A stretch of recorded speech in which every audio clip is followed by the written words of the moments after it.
Welcome to CARICOMP Insider, where high-tech facial recognition meets real-world intelligence.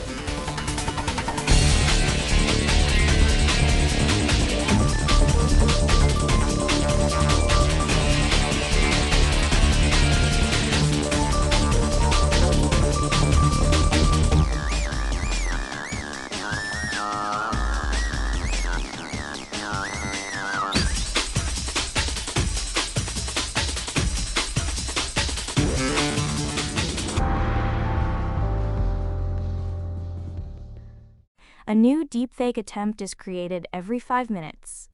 That's not a projection. According to data from 2024, digital forgeries surged by 244% in a single year, and nearly 1 in 4 people encountered a deepfake scam online. Now, if that makes you uneasy, I want you to sit with that feeling for a second, because it's the right response. Whether you're an investigator reviewing evidence, or you're a parent who just got a panicked video call from someone who looked exactly like your kid, this lands the same way. The person on screen looks real. The voice sounds right. The story is urgent. And every instinct you have says, act now.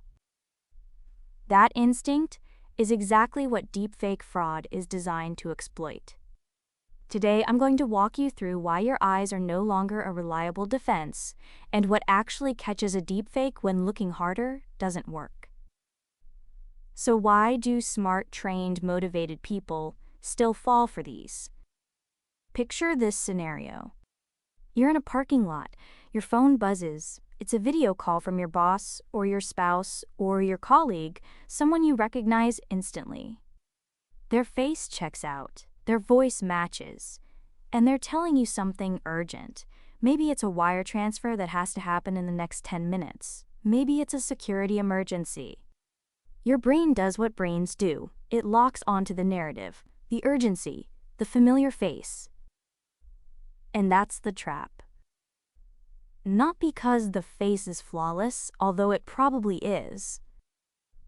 The trap is that you never get to the verification step. Cognitive scientists call this inattentional blindness. When your attention is consumed by a compelling story, you become functionally blind to anomalies sitting right in front of you. It works like a magician's misdirection. Your focus is on the urgent request. Where's the emergency? What do I need to do? And the convincing face holds your gaze. Meanwhile, the magician's other hand is doing the trick. The face isn't the proof. It's the distraction. And most people believe the opposite. The most common assumption, and I understand why people hold it, is that if you look closely enough at the face, you'll spot the fake. That made sense 2 or 3 years ago, when deepfakes had weird ear shapes and flickering teeth. People trust this idea because visual inspection feels like control. You're doing something active, you're scrutinizing.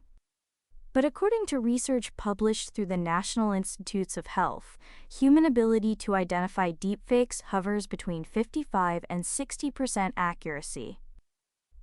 That's barely better than flipping a coin. And raising awareness doesn't fix it.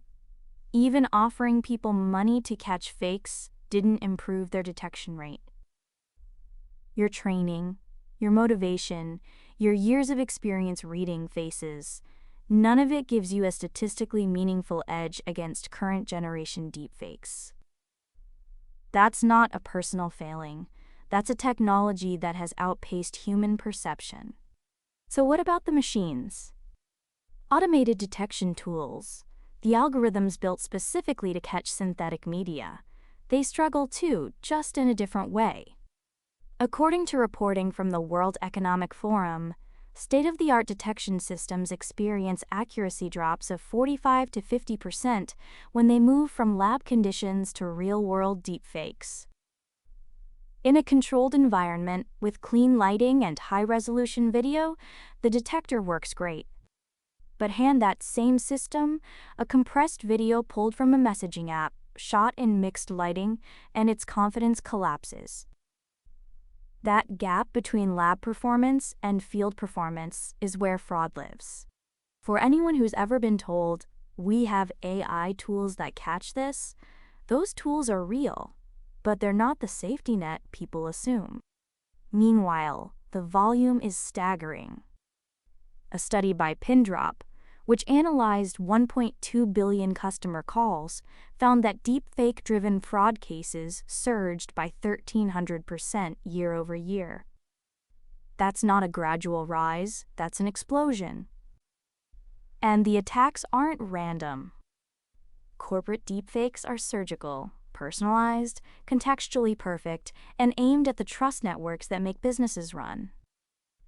A spoofed authority figure, in a familiar context, doesn't need a flawless face. They need a plausible reason for you to skip your normal process. So what actually works? The answer is a workflow change, not a sharper eye. Step 1. Verify the source chain. Did this call actually come from your colleague's legitimate phone number, their verified account, a known email address? Not does the face match, does the channel check out? Step 2. Validate the context. Would your boss really ask for a wire transfer over an untraceable video call? Would your kid really call from an unknown number asking for money without texting first? Step 3, and only step 3. Look at the face. Most people do that sequence in reverse. They start with the face, feel reassured, and never reach steps 1 or 2. For a fraud analyst, that means evidence gets accepted before the source is confirmed. For the rest of us, it means we send money, share credentials, or open a door. All because a face we trusted appeared on a screen we didn't verify. The deep fake doesn't beat your eyes. It beats the moment you decided your eyes were enough. So remember 3 things. 1. Humans catch deepfakes at barely better than coin flip odds, no matter how hard they try. 2. The face is the distraction, not the evidence. Urgency plus a familiar face equals a skipped verification step. 3. Check the source first.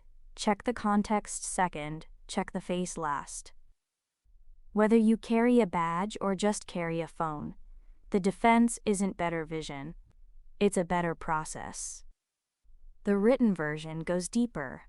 Links below. Now you know something most people in this industry don't. Use it.